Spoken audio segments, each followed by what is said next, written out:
오늘은 소유가 아닌 존재로 인정받으라 라는 제목으로 하나님 말씀 전하겠습니다.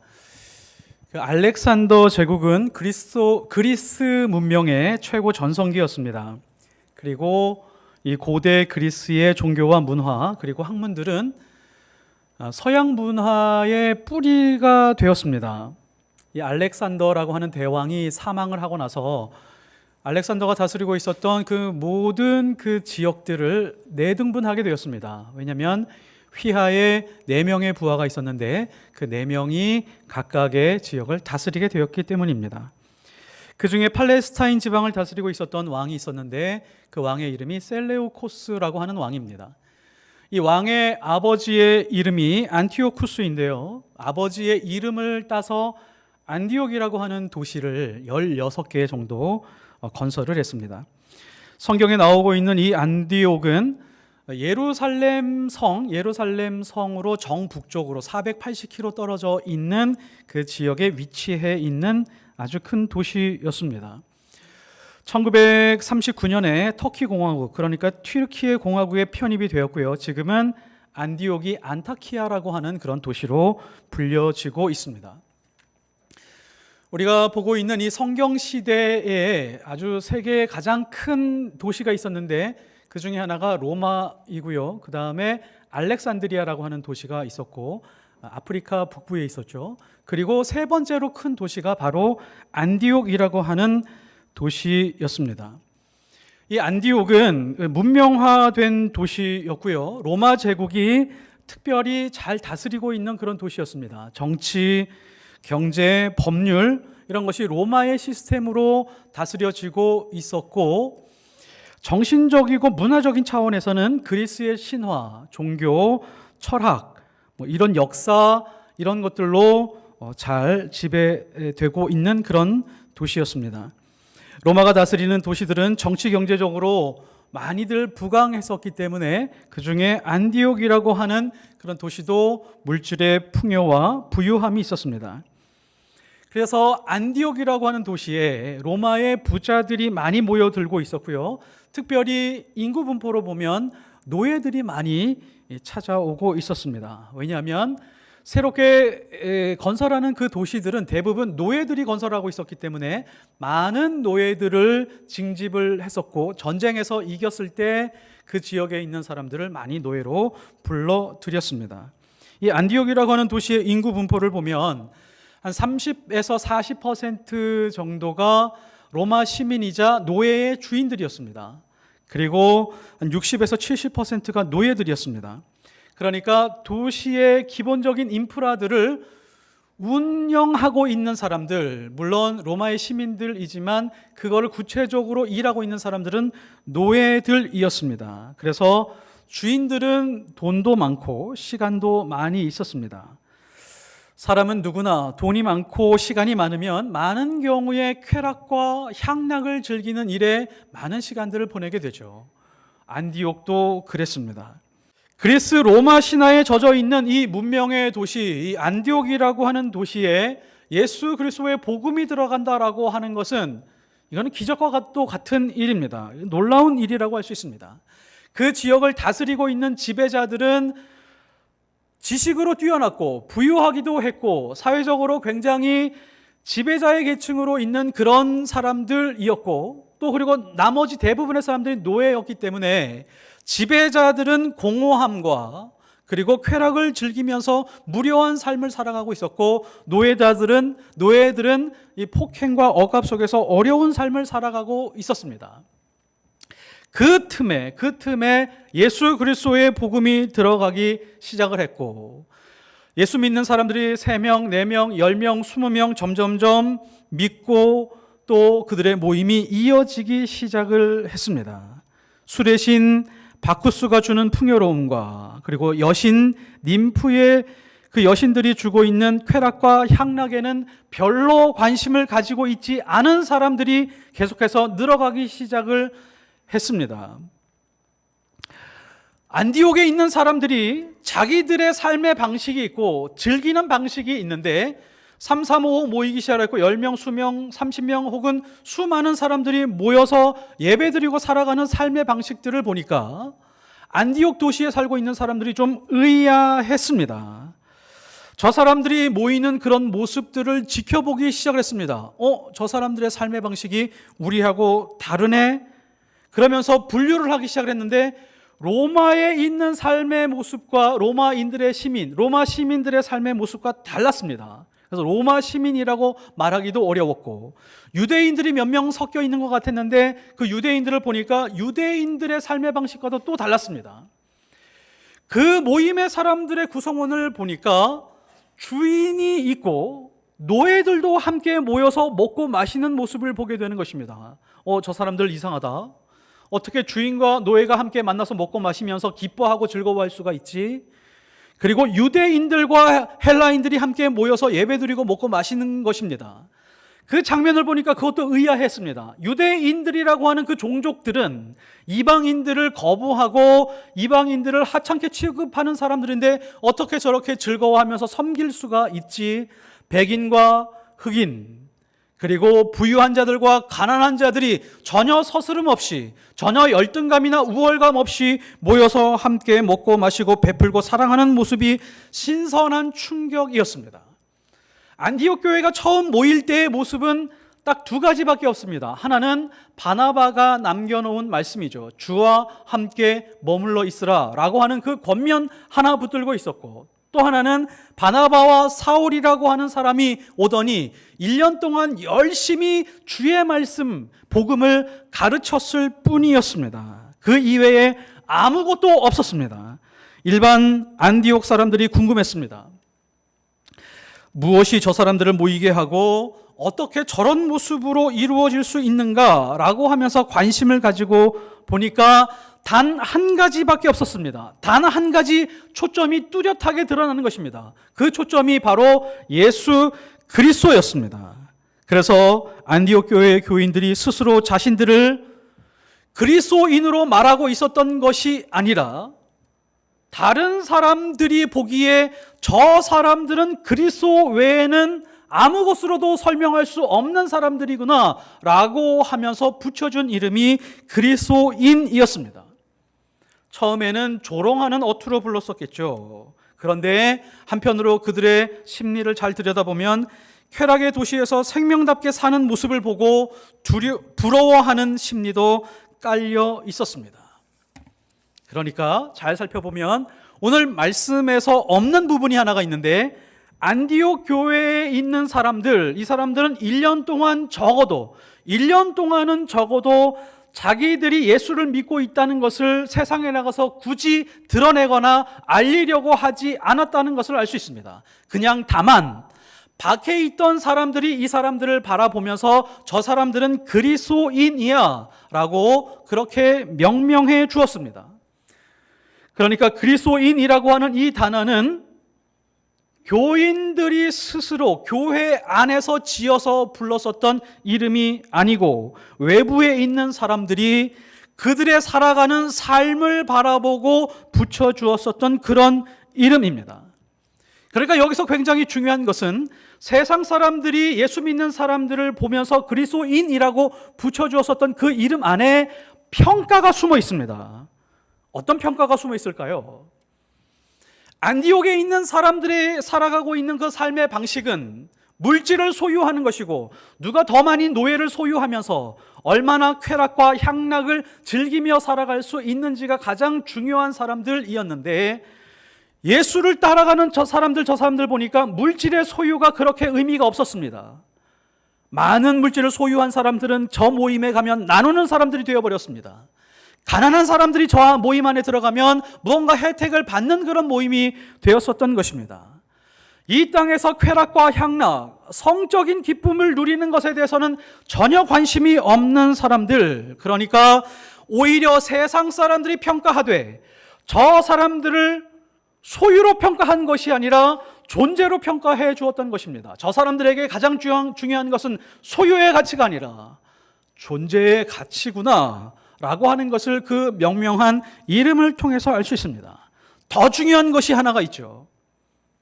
그리스도인이라고 이름을 붙였었던 것은 저 사람들의 인생을 보니까, 저 사람들의 삶을 보니까 예수 그리스도가 가장 중요한 사람들이구나, 이것을 놓치지 않았습니다.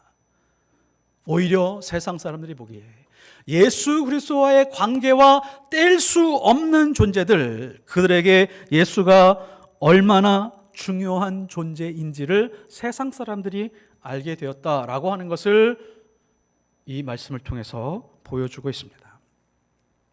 마태복음 5장 14절, 15절, 16절의 말씀을 보면 이 말씀을 예수님이 말씀하셨습니다. 이 말씀의 내용을 잘 살펴보면 마치 예수님이 안디옥 교회를 보고 말씀하신 것이 아닌가 의심이 들 정도로 안디옥 교회에 살아가는 사람들의 삶의 모습과 같습니다. 14절을 보면 너희는 세상의 빛이라.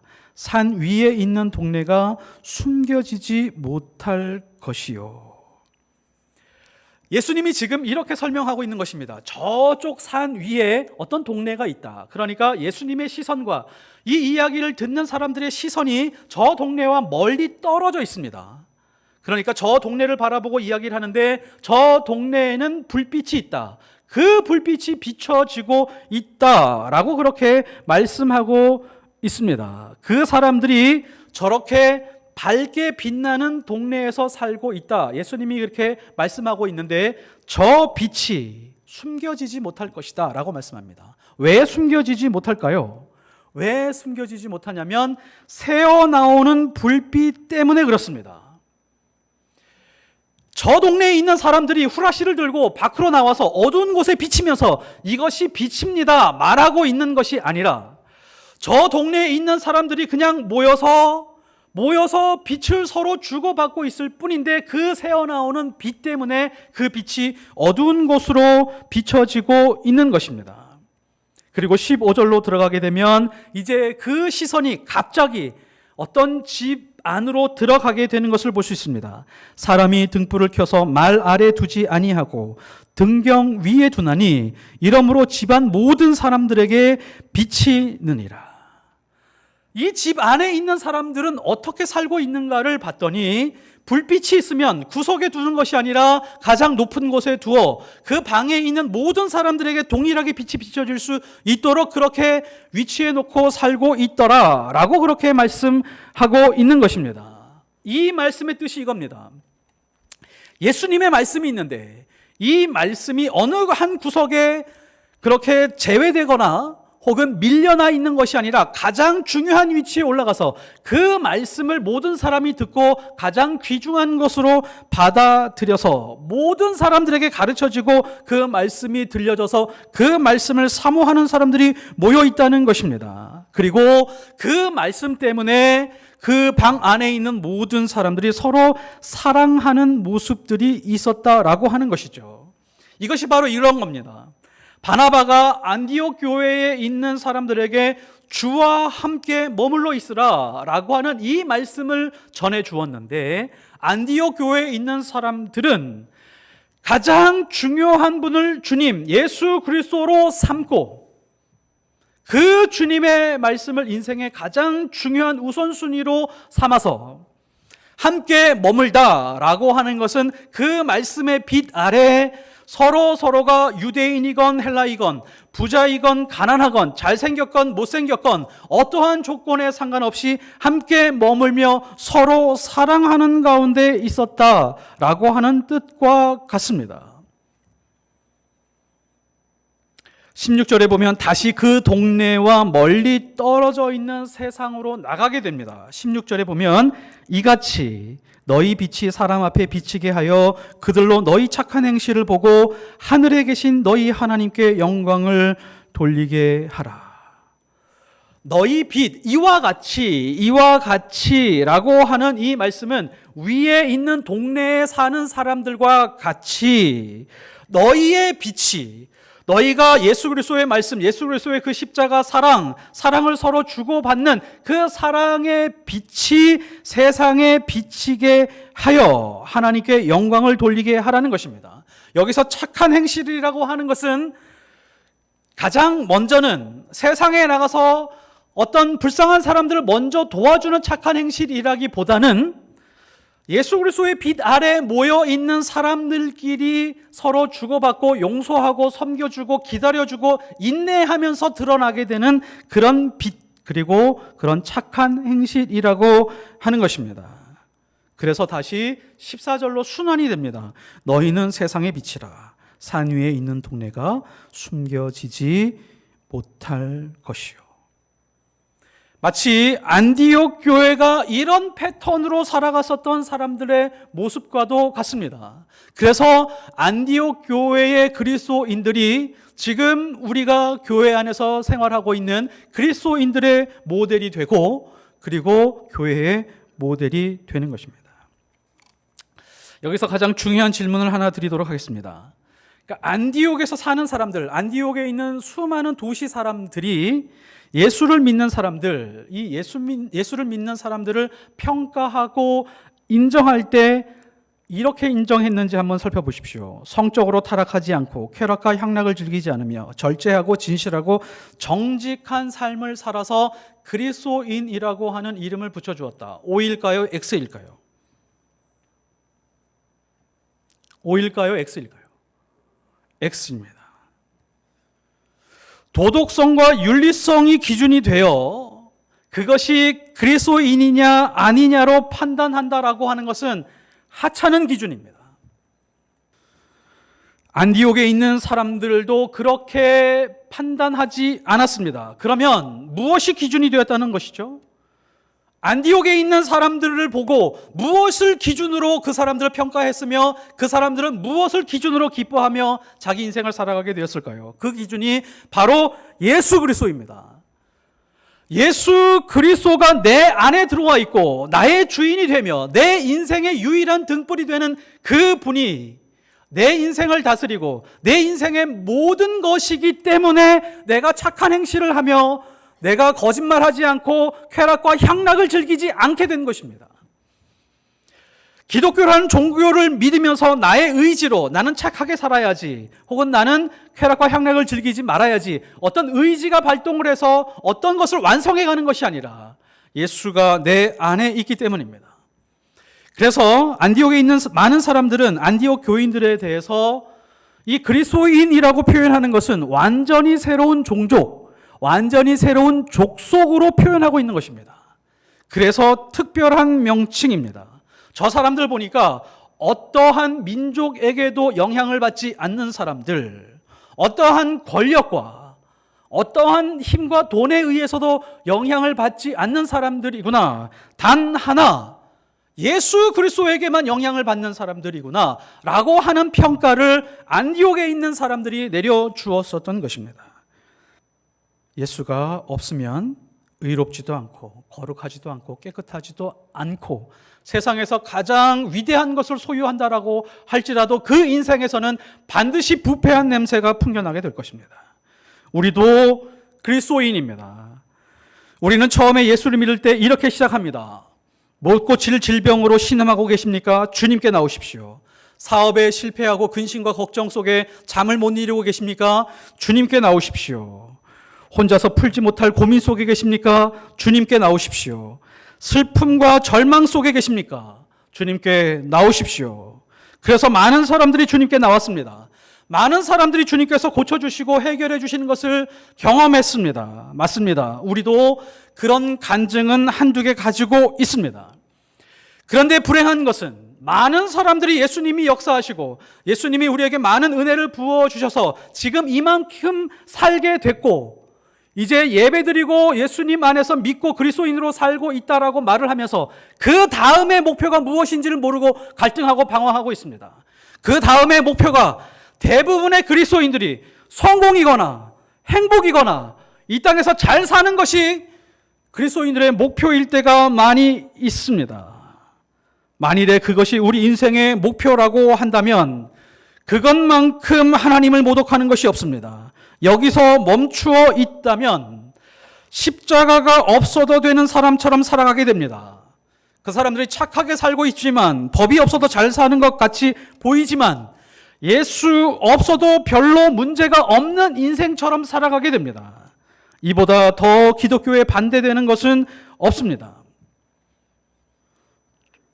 주님께 외면을 당하느니 이 세상에서 죽는 것이 낫다고 말하는 사람들이 그리스도인들입니다. 그래서 의도적으로 자기 인생을 구겨서 예수 그리스도의 십자가 아래로 밀어넣는 사람들, 나는 죽고 예수 그리스도가 드러나는 것을 위해서 힘쓰고 애쓰는 사람들, 그 사람들이 바로 그리스도인들입니다. 예수님이 우리에게 이런 삶을 부탁하셨습니다. 그리고 이것이 안디옥에 있는 사람들이 안디옥에 있는 예수 믿는 사람들을 보고 평가한 것이 바로 이것입니다.